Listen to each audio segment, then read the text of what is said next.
না, যখন প্রবাসে ছিলেন তখন তখন বেশি ভালো ছিলেন না এখন গরু লালন পালন করে বেশি ভালো আছেন?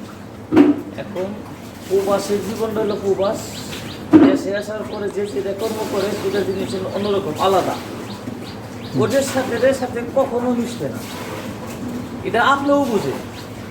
তখন যত টাকা পয়সা কামাই করেন তারপরেও কিছুটা অভাব থাকে, কিছু মানুষের চিন্তা ভাবনা থাকে যে আমি বউ পোলাপান মা বাবা ভাই বোনেরা তুই আইছি, যতই সুখ থাক তার ভিতরেও কিছু অশান্তি থাকে। আর এখানে যারা আছে যদিও তার পরিণামে কিছু কম হওয়া, তারপরেও শান্তি দেশে সবাই মিলে এক জায়গায় আছে, বাস এটাই কিন্তু একটা শান্তি।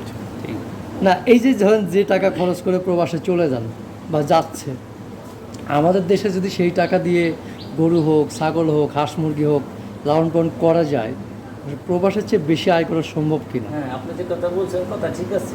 এই টাকা এই দেশে আয় করলে পরে খাটাইলে পরে লাভবান কম হয় তা না। তবে আপনি যখন প্রবাসে যাবেন 7 লক্ষ 8 লক্ষ টাকা লাগবো, আপনার বাবা জমি থুইয়া মানুষের কাছ থেকে ধার করে যে কোনোভাবেই হোক আপনি 7-8 লক্ষ টাকা দিবে। আর যখন আপনি দেশে থাকবেন তখন আপনার বাবা হোক ভাই হোক কেউ আপনি 8 লক্ষ টাকা ক্যাশ টাকা দিয়ে কইব না যে তুমি এই কাজটা করো। সুপ্রিয় দর্শক, আসসালামু আলাইকুম। দর্শক, আপনাদেরকে প্রীতি ও শুভেচ্ছা জানাচ্ছি নতুন আরেকটি প্রতিবেদনে। দর্শক, সামনে 2024 কুরবানি, আর কুরবানি উপলক্ষে অনেকেই অতির আগ্রহে বসে থাকেন যে গ্রামের প্রান্তিক খামারিরা কেমন গরু লালন পালন করলো, কোন ধরনের গরু লালন পালন করলো, কী খাবার দাবার দিচ্ছে এবং কেমন দাম আশা করতেছে, সেগুলো জানার অপেক্ষায় থাকেন। তা আজকে আমরা চলে আসছি চরদুর্গাপুর, জয়মন্ডপ, সিংগাইট, মানিকগঞ্জ। একজন প্রবাসী ভাই প্রবাস থেকে ফিরে সে গরু লালন পালন করে। গরু লালন পালন করে এখন কেমন আছেন সেটি আমরা জানার চেষ্টা করব এবং কুরবানি উপলক্ষে কয়টি গরু প্রস্তুত করতেছেন, কেমন দাম আশা করতেছেন আমরা জানার চেষ্টা করব। আমরা ভাইকে দেখতে পাচ্ছি, একটু কথা বলে নেই। ভাই, আসসালামু আলাইকুম। ওয়ালাইকুম সালাম রাহমাতুল্লাহি ওয়া বারাকাতুহু। কেমন আছেন? আলহামদুলিল্লাহ ভালো আছেন? আপনার হাসি মুখটা দেখে মনে হচ্ছে যে ভালোই আছেন। আলহামদুলিল্লাহ, ভালো শুকিয়ে লাগছে। আচ্ছা। আল্লাহর কাছে হাজার হাজার শুকরিয়া। ঠান্ডু ভাই নাকি? আতিকুর রহমান ঠান্ডু। আতিকুর রহমান ঠান্ডু ভাই। আচ্ছা, আমরা জানলাম যে আপনি দীর্ঘদিন প্রবাসে ছিলেন। জি, আমি সৌদি আরবে ছিলাম, কুয়েতেও ছিলাম।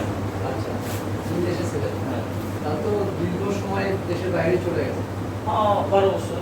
ভালো আছে। তারপর আসলেন কবে দেশে?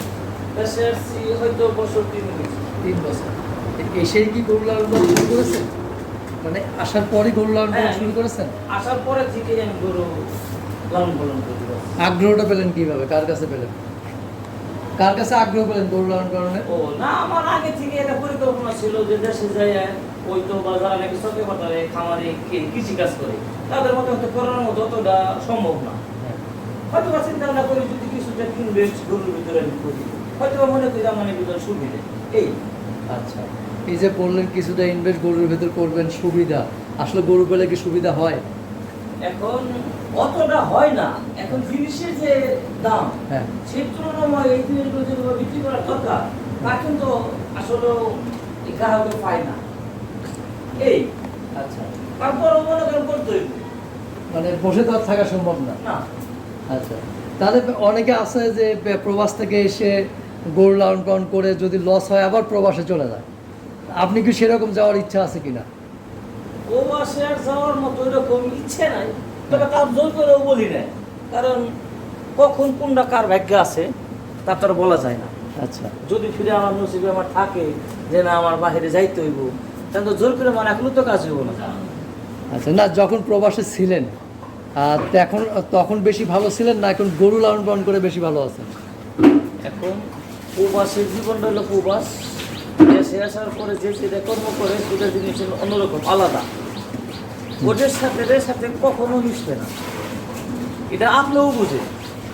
তখন যত টাকা পয়সা কামাই করেন তারপরেও কিছুটা অভাব থাকে, কিছু মানুষের চিন্তা ভাবনা থাকে যে আমি বউ পোলাপান মা বাবা ভাই বোনেরা তুই আইছি, যতই সুখ থাক তার ভিতরেও কিছু অশান্তি থাকে।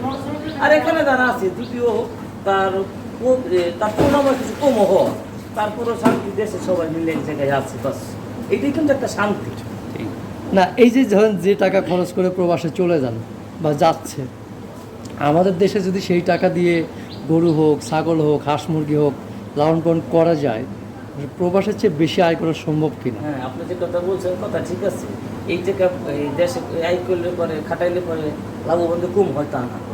তবে আপনি যখন প্রবাসে যাবেন 7 লক্ষ 8 লক্ষ টাকা লাগবো, আপনার বাবা জমি থুইয়া মানুষের কাছ থেকে ধার করে যে কোনোভাবেই হোক আপনি 7-8 লক্ষ টাকা দিবে। আর যখন আপনি দেশে থাকবেন তখন আপনার বাবা হোক ভাই হোক কেউ আপনি 8 লক্ষ টাকা ক্যাশ টাকা দিয়ে কইব না যে তুমি এই কাজটা করো। এই যে এইটা হলো ফ্যাক্ট, এটা অরিজিনাল কথা, অরিজিনাল কথা, যে আসলে কেউ দিব না। প্রবাসে যায় মানুষ এই কারণে। হ্যাঁ, কারণ আপনি দেশে যখন একটা ব্যবসা করতে যাবেন তখন মনে করবে যে বাদমি করবে, ঘুরে বেড়াবে, টাকা নষ্ট করবে। হ্যাঁ, হ্যাঁ, আর প্রবাসে যাইতে চাইলে যে পাঠাইতেছে যাচ্ছে, ওখানে কাজ না মানে না করলে তো থাকতে পারবে না, করতেই হবে। এটার জন্যই আসলে মানে এখন আমার যে কথাটা দেখেন কত যুক্তি আছে কিনা। হ্যাঁ। কারণ আপনি জানান আমি যাই, আমি গেলে পর আমার ভাই বা বাবা যেই হোক আমার দিব টাকাগুলো। যখন আমি দেশে থাকবো তখনই কইবো যে না তোমার এত টাকা দেওয়া সম্ভব না, হয়তো এই করে দিলাম 1 লাখ দিলাম বা 2 লক্ষ দিলাম, তুমি কিছু মারা কিছু করে রাখো। আমি 8-9 লক্ষ টাকা কেউ দিব না, আপনিও দিবেন না আপনার ছেলেরও। আবার বাইরে যাওয়ার ব্যাপারটা যখন মানুষ ইউরোপে যাইতেছে কুড়িয়ে ঢুকতেছে তখনই করে কি 10 লক্ষ 15 লক্ষ 20 লক্ষ দিয়ে দিতেছে, কিন্তু দেশে আপনাদের এইভাবে কেউ দিব না। এটাই আসলে বাস্তবতা। তো ঠান্ডু ভাই, কয়টি গরু এবার প্রস্তুত করতেছেন আপনি? আমার এবছর গরু 4টে, গত বছর ছিল 8টা। যে কোনো কারণে হয়তো আমি একটু কমাই দিছি, অন্য একটু কারণ হয়তো বা জমি জমার ভিতরে কিছু করতেছি, এই জন্য আমি এবারে কমাইছি। আবার সামনে বছর সুবিধা হইলে আবার তো বাড়াইতেও পারি। আবার এই যে বাড়াচ্ছেন ই করতেছেন, লাভ হচ্ছে তো না? খালি মানে লাভ না হইলেও করা লাগবে, কিন্তু গত বছর তো পয়সা পাই নাই। কেন? না পাইলেও তো করা লাগবে। গত বছর বাজার তো ভালো ছিল না। এবার কি মনে হচ্ছে? এবার পরেরটা পরে দেখা যাক কি হয়। অ্যাকচুয়ালি লস নাই তো? লস না হয়তো যেমন দেখা গেল কি আমি যে টাকাটা ইনভেস্ট করি হয়তো ওই দিয়ে আসে, নিজের যে একটা পারিশ্রমিক আছে হয়তো এটা হয় না। আচ্ছা আচ্ছা, তো যাক, আমরা অনেক কথাই শুনলাম। আমরা এবার গরু কয়টা দেখি, একটু এদিকে আসবেন। আমরা এই সুন্দর কালারের কালার, চারোটা গরু কি একই কালার? হ্যাঁ দেখেন দেখেন প্রায় একই কালার, হ্যাঁ একই কালার দেখতেছি। কালারের প্রতি কোনো ভালোবাসা বা ইয়ে আছে কিনা? এখন আমি মনে করি আমার যে হতো যে একটা এই যে লাল কালার, হ্যাঁ, আমি পছন্দ করি লাল কালার কিনি, মনে হয় প্রত্যেকেই পছন্দ করে। যারা নাকি কুরবানির জন্য দেয় তারা চাই একটা সুন্দর একটা জিনিস। আচ্ছা আমি ওইটুকু চেষ্টা করছি যে আমি একটা সুন্দর একটা জিনিস বানানোর লোক বা আনার জন্য, এইটাই। আচ্ছা, তা আমরা এই যে গরুটা দেখতেছি, এটা কি জাত ভাই? শাহিওয়াল নাকি? এটা হলো শাহিয়াল। শাহিওয়াল। এটা কয় দাঁত হয়েছে? দাঁত ধারণা আছে? দুইটা করে হয়েছে। আচ্ছা, ওই রকম দর্শক গ্রামের মানুষ আসলে অতটা দাঁত কয়টা হয়েছে এগুলো অতটা দেখেন না। কুরবানির ম্যাচুইড হয়েছে কিনা ওইটা মূল বিষয়। এটা আনুমানিক ওয়েটটা কতটুকু হতে পারে আপনার আইডিয়া?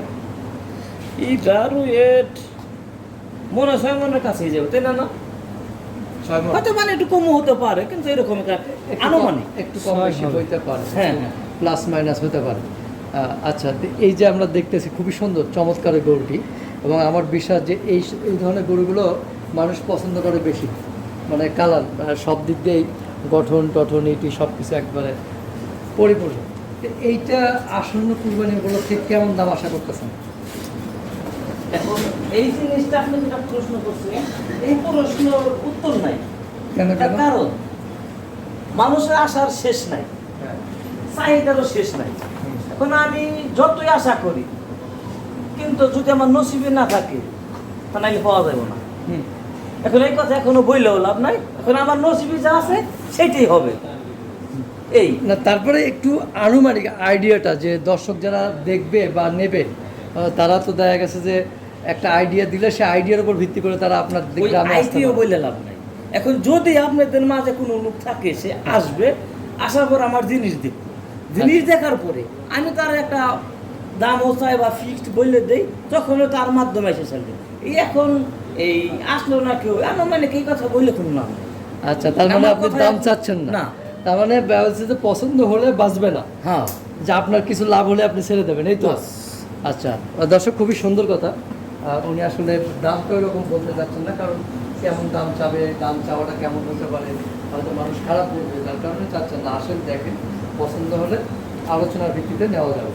তো আমরা প্রথমটা দেখলাম, দ্বিতীয়টা দেখি। দ্বিতীয় গরুটা আমার মনে হচ্ছে ব্রাহ্মা ক্রস রয়েছে। আপনারা কি বলেন? আপনাদের ভাষায় কি বলে এটা? না ওটাই যে বাহামা ক্রস, শাহিয়াল জাত বলে আর কি। সিন্ধি? আচ্ছা, সিন্ধি জাত এটা। কিন্তু আমার কাছে মনে হচ্ছে যে মিক্স আছে, ব্রাহ্মার মিক্স থাকতে পারে। হ্যাঁ, আর হ্যাঁ। ওর যে মাথার গঠনটা দেখে মনে হচ্ছে যে মিক্স আছে। আচ্ছা, সেটা তোমার মুন্ডি জাত হয় না? মুন্ডি জাত, মুন্ডি জাত। মুন্ডি না, মুন্ডি। আচ্ছা, আমাদের দেশে মুন্ডি বা রানী জাত এগুলো কিছু নেই, এগুলো শাহিওয়াল হয় অথবা ব্রাহ্মার ক্রস হয় অথবা দেশি ক্রস হয়। এইটার ওজন কতটুকু হতে পারে আনুমানিক? এটারও জন্য মনে হয় 5-এর নিচে হবে না, উপরে হবে। 5 মন উপরে Plus। হওয়ার সম্ভাবনা হবে। হ্যাঁ, হ্যাঁ, 5-এর উপরে, 5 প্লাস মাইনাস হবে একটু। আচ্ছা, খুবই চমৎকার কয়েকটি গরু আমরা দেখতে পাচ্ছি, তারপর ছাগলও দেখতে পাচ্ছি। ছাগল আচ্ছা, কি- 2টা ছাগল আছে। এটা কি কুরবানির জন্য, বিক্রির জন্য নাকি না, হ্যাঁ, বিক্রি করো, মানে বিক্রি করো। বিক্রি করবেন? হ্যাঁ। আচ্ছা দর্শক, ছাগলও পাবেন ঠান্ডু ভাইয়ের এখানে আসলে। চমৎকার ছাগল রয়েছে, 2টি ছাগল রয়েছে। আচ্ছা, আর একটা ছাগল রয়েছে, এটাও কুরবানির জন্য লালন পালন করা হচ্ছে। দর্শক দেখতে পাচ্ছেন, আপনারা এখানে আসলে 2টি জিনিসই নিতে পারবেন, ছাগল এবং গরু। গরুগুলো দেখে মনে হচ্ছে যে ঠান্ডু ভাই শৌখিন মানুষ। আর শৌখিনতার পরিচয় পাওয়া যাচ্ছে পরিবেশ এবং গরু চয়েসের যে বিষয়টা, এগুলো দেখে মনে হচ্ছে সে শৌখিন। তা আমরা এই যে এই পাশে দেখছি, এটাও শাহিওয়াল জাত, তাই তো? হুম। শাহিওয়াল জাত। এটা কতটুকু ওজন হতে পারে আনুমানিক? ওইটা সেম কোয়ালিটি হয়তো একটু নির্বিষ। একটু 19-20 হবে এটা। 3.5-4 এর মধ্যে বা 5 প্লাস হতে পারে। হয় দেখুন, 5 প্লাস হবে না, প্লাস হবে না, পাঁচ এরকম। হ্যাঁ, 4 প্লাস হবে আর কি। আচ্ছা, তারপরে এটাও শাহিওয়াল, হ্যাঁ। এটাও কালারটা সুন্দর, এটাও প্রায় মানে কাছাকাছি 5 প্লাস হবে। হ্যাঁ, 5 প্লাস হবে। তারপরে 4টি গরু দেখলাম, একটু ভাই মাঝখানটা যারা। আচ্ছা, কেউ যদি আসে, আপনার এই গরুগুলো কেন কুরবানির জন্য পছন্দ করবে মানুষ, বলেন তো? এখন কেন করবো এটা তো বলা যাবে না। তো জিনিসটা হলো, যারা কুরবানি দেয় তারা চায় হলো সুন্দর একটা জিনিস, সব দিক দিয়ে। এখন হয়তো বা একজনে চেষ্টা করে আমি একটা সুন্দর জিনিস তৈরি করি। এখন তৈরি করলে যে সবারই পছন্দ হবে তাও না। একটা যত সুন্দরই হোক, হয়তো তার বাজারটা তুলে না, না হলে তার আরো বড় দরকার, না হলে তার হয়তো বা জিনিস পছন্দ হয় নাই। একজন বলতে পারে সিংড়ে নাই ছোট, কথার কিন্তু শেষ নাই, জিনিসের তো কোনো দোষ নাই। এই আর কি কথা শেষ নেই, জিনিসের দোষ নেই। সুন্দর কথা। আচ্ছা, যাই হোক, আরেকটা তো মোটা তাজা করার জন্য কি খাওয়াচ্ছেন? মোটা করার জন্য আমি এই গমের বসি, সোলার বসি, এই ধানের কুড়া আছে, এইগুলো খাওয়াই। ওই আমার বোনা ঘাস আছে, এই যে রাখছি, ওই যে আমার পিছনে গাছ, ওই যে বাস এগুলোই খাবার। আচ্ছা, কাদা ঘাস কতটুকু জমিতে ঘাস করেছে? ঘাস করছিলাম প্রায় এক বিঘে, তাহলে সর্বপ্রথম মোটামুটি 30% সরকারি হিসেব যেটা গরু আসলে লালন পালন করে এখন ভালো আছেন নাকি? হ্যাঁ? ভালো আছেন গরু লালন পালন করে? আলহামদুলিল্লাহ, আল্লাহ পাক ভালো সুখে রাখছে, আল্লাহ কাছে হাজার হাজার ভবিষ্যৎ কি স্বপ্ন দেখতেছেন? ভবিষ্যৎ স্বপ্ন তো শেষ নাই, মানুষের আসার শেষ নাই। তারপরে তবে- থাকে না, মানুষের একটা ড্রিম থাকে যে আমি এটা করবো। এখন যাই হোক, আমার এই গরুর প্রতিটা অভিরুচিতে বেশি। তারপরে এর পিছিয়ে যখন যেটা করা যায় সেটা হলো পরে কথা। যাক, আমাদেরও কামনা রইল। তা আপনার গ্রামে কিভাবে আসবে ভাই? গ্রামের নাম, ঠিকানা আমার কিভাবে? এখানে আসতে হলে যেমনটুক থেকে উত্তরে বললেই হবে, ওখান থেকে যে চরদুগ্রপুরে যাবো, চরদুগ্রপুর বললে পরে যেমনটুক থেকে যে কোনো লোকে দেখাই দিব রাস্তা। রাস্তা দেখাই দিলেই কইলে হবো যে ওই নদীর পাড়ে যাবো চানুর ভূতের ঘাট। আচ্ছা, মানে চানু নামে ভূতের ঘাটটা অনেকদিন ধরে সেই বেচারা এখানে আছে খাওয়া ঘাটে। ওই ওনার লোকটা মোটামুটি ভালো চিনেও মানুষ।